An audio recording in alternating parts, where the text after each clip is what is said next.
नमस्कार मेरे साथियों, स्वागत है एक और नए सेशन में। दोस्तों, आज के सेशन में बात करेंगे राज्य स्तरीय प्रतिभा खोज परीक्षा 2025। आज हमारा 16 नवंबर 2025 का जो पेपर है, जो कि सॉल्यूशन करने वाले हैं। तो आज के सेशन में सर्वप्रथम हम हिंदी भाषा के प्रश्न देखेंगे।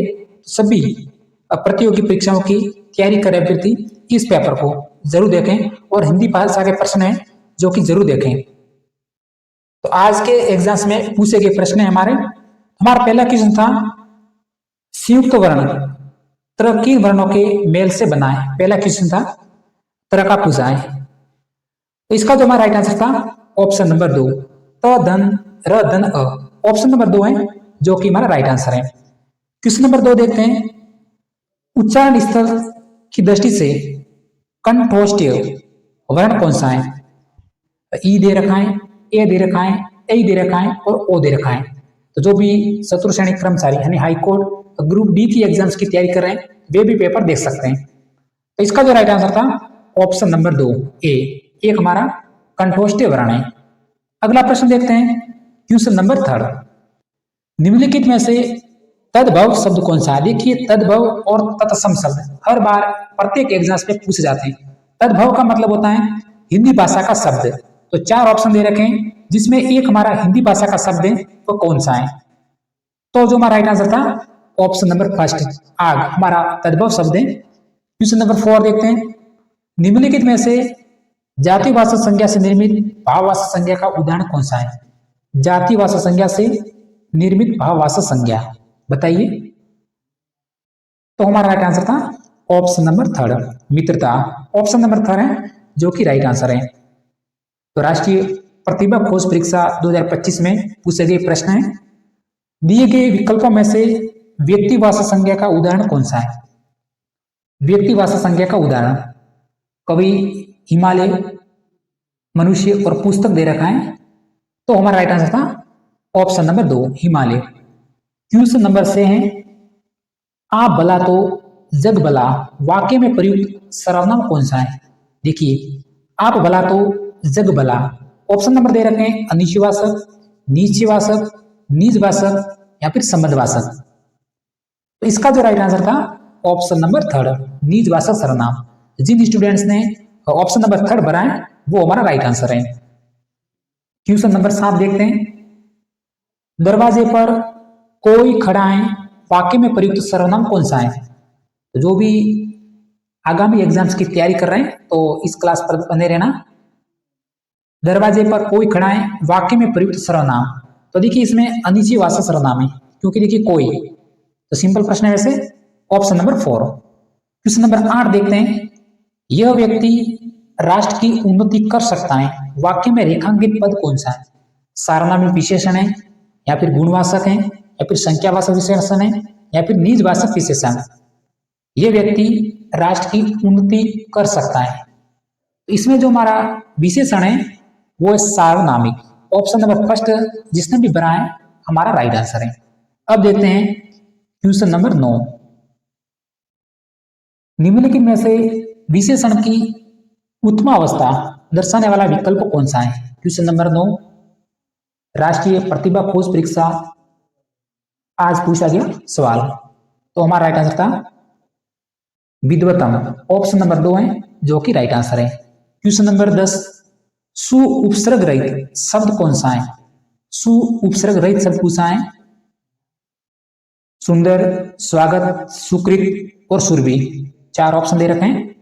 तो ऑप्शन नंबर 1 सुंदर है जो कि सु उपसर्ग रहित हमारा शब्द है। अब देखते हैं अगला प्रश्न जो कि पूछा है, संन्यास शब्द में उपसर्ग कौन सा है। उपसर्ग के 2 प्रश्न प्रत्येक एग्जाम्स में आते हैं। तो संन्यास शब्द में उपसर्ग तो बिल्कुल सम उपसर्ग है, ऑप्शन नंबर 3। क्वेश्चन नंबर 12, निम्नलिखित में से तद्धित प्रत्यय का युक्त शब्द कौन सा है। तद्धित प्रत्यय शब्द युक्त, यह आपको प्रश्न में कन्फ्यूजन जरूर किया होगा। भवन, पाठक, डायक और पांडव, और प्रत्यय वाले प्रश्न भी एग्जाम्स में डाउट वाले होते हैं और कंफ्यूजन करते हैं। तो लॉक कर देते हैं ऑप्शन नंबर 4 को पांडव।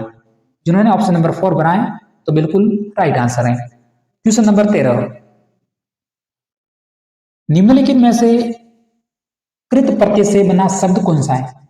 थोड़ी सी जल्दी क्लास इसलिए ले रहे हैं ताकि कम समय में आपके पूरे 40 प्रश्न जो कि देख सकें आज के एग्जाम में पूछे गए। तो निम्नलिखित में से कृत प्रत्यय से बना शब्द, तो हम लॉक करेंगे ऑप्शन नंबर 4 को गायक। ऑप्शन नंबर 4 जिसने भी बनाया हमारा राइट आंसर है। अगला प्रश्न क्वेश्चन नंबर 14, देव्यागम। देव्यागम शब्द का सही संधि विच्छेद पूछा है। देव्यागम, देवी धन अगम दे रखा है। ऑप्शन नंबर 2 में देवी धन आगम दे रखा है। फिर ऑप्शन नंबर 3 और ऑप्शन नंबर 4 भी देख सकते हैं। देव्यागम, तो इसका जो सही संधि विच्छेद है वो है ऑप्शन नंबर 2, देवी धन आगम। ऑप्शन नंबर 2 है जो कि हमारा राइट आंसर है। जगदीश शब्द का सही संधि विच्छेद, यही प्रश्न आपके एग्जाम्स में रिपीट होते हैं। 4 प्रश्न जो कि शत्रु सैनिक कर्मचारी भर्ती के रिपीट हुए हैं और 2 प्रश्न हैं जो कि हाईकोर्ट ग्रुप डी 2018 के पेपर से रिपीट हुए हैं। तो जगदीश शब्द का सही संधि विच्छेद,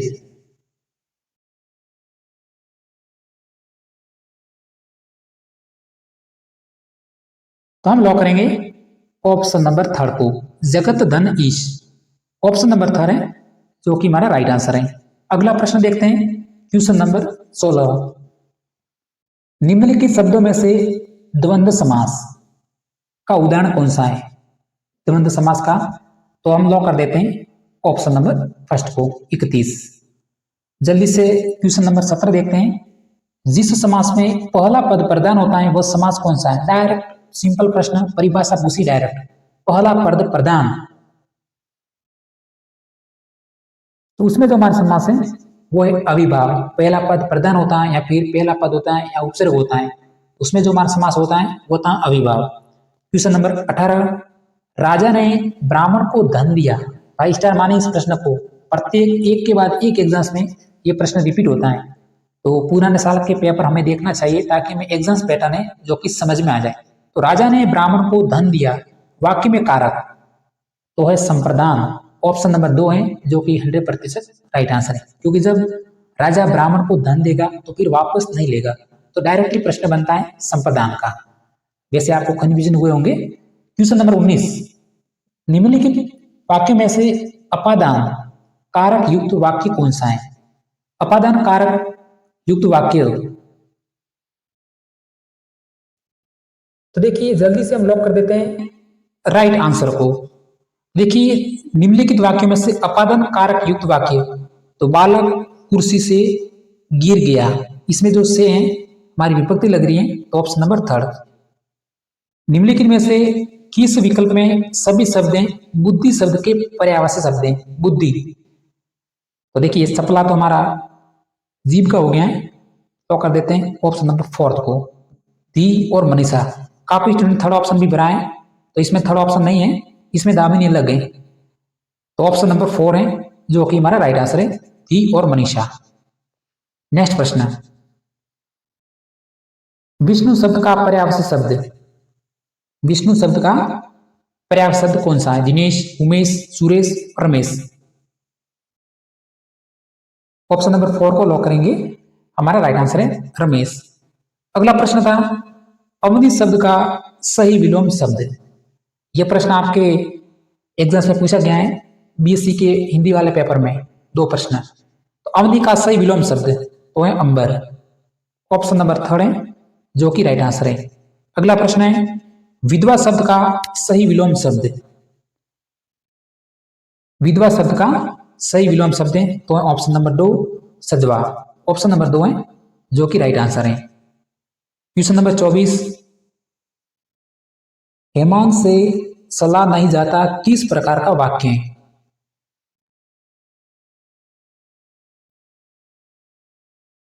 हेमांग से चला नहीं जाता, तो इसमें भाववाच्य।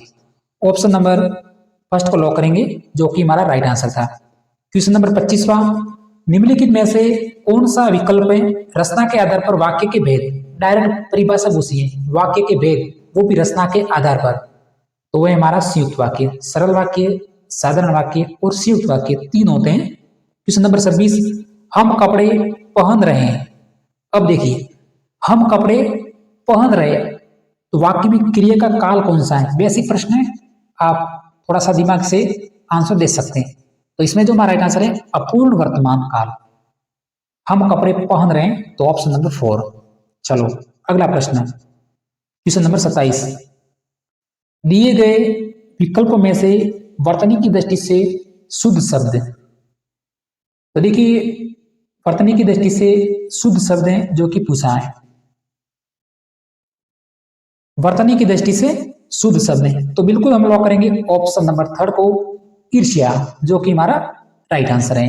अगर आपने ऑप्शन नंबर 3 बनाए तो आपका राइट आंसर है। Question number 28। दिए गए विकल्प में से वर्तनी की दृष्टि से अशुद्ध शब्द। तो देखिए ये ऐसा प्रश्न है जिसमें थोड़ा सा डाउट है, तो थोड़ी देर के लिए छोड़ेंगे इस प्रश्न को 28वें नंबर पे। क्वेश्चन नंबर 29वां। अवधि और अवधि श्रुति सम भिन्नार्थक शब्द युग्म का क्रम सही अर्थ कौन सा है? देखिए इसमें थोड़ा सा डाउट इसलिए क्योंकि इसमें उज्जवल में 2 जज छोटे होते हैं, लेकिन इसमें कुछ साफ प्रश्न नहीं दिख रहा था, इसलिए अभी इसको स्किप कर रहे हैं। बाकी वैसे इसका उज्जवल, क्योंकि उज्जवल में 2 ज होते हैं वो छोटे होते हैं, तो इसमें जो दूसरा वाला जब है बिल्कुल छोटा दिखाई दे रहा है, तो इसलिए विद्यार्थियों को डाउट हो रहा है। इसमें आपको बोनस से जो कि मिल सकता है। अवधि अवधि श्रुति सम भिन्नार्थक शब्द पूछा है, तो वो है ऑप्शन नंबर 3, समय भाषा विशेष। ऑप्शन नंबर 3 बिल्कुल करेक्ट आंसर है। क्वेश्चन नंबर 30वां। वह जिसकी पहले आशा न की गई हो वाक्यांश के लिए प्रयुक्त किए जाने वाला एक शब्द होगा।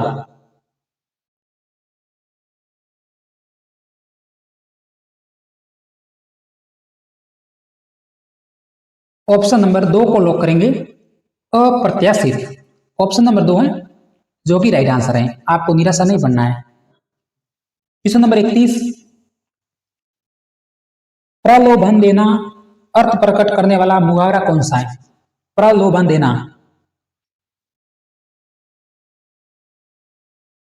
तो हम लॉक करेंगे ऑप्शन नंबर 1 को, चारा फेंकना। क्वेश्चन नंबर 32वां। तारे तोड़ लाना मुहावरे का निकटतम अर्थ बताने वाला विकल्प कौन सा है? तारे तोड़ लाना। ऑप्शन नंबर 4 को लॉक करेंगे, विकट या साहस का काम कर दिखाना। ऑप्शन नंबर 4 है जो कि राइट आंसर है। क्वेश्चन नंबर 33वां। किसी अविवेकी या स्वार्थी से याचना करना व्यर्थ होता है, तो अर्थ को बताने वाली लोकोक्ति। इसमें जो हमारी लोकोक्ति है, अंधे के आगे रोना, अपने दीदी खोना। Option number 4। अगला प्रश्न, क्वेश्चन नंबर 34। गरीब का सोना भी पीतल लोकोक्ति का निकटतम अर्थ बताने वाला विकल्प कौन सा है? गरीब का सोना भी पीतल लोकोक्ति का निकटतम अर्थ बताने वाला विकल्प। तो जल्दी से लॉक कर देते हैं ऑप्शन नंबर 2 को, संसार में निर्धन के गुणों की भी उपेक्षा की जाती है। Option number 2। अगला प्रश्न, क्वेश्चन नंबर 35। गोदान के रचनाकार कौन सा है? रचनाकार है तो है प्रेमचंद। Question number 36। हम तो एक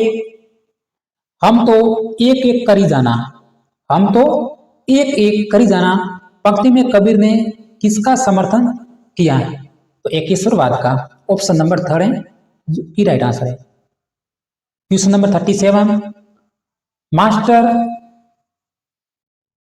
मास्टर अपने बुक्स में से प्रश्न आया है, सौंदलगेकर बालक आनंद रतन यादव को विषय पढ़ाते थे, तो मराठी। ऑप्शन नंबर 2 को लॉक करेंगे। क्वेश्चन नंबर 38वां। बरसात से सीधे मिलने वाले पानी को राजस्थान में किस नाम से जाना जाता है? तो पालर पानी। Question number 39।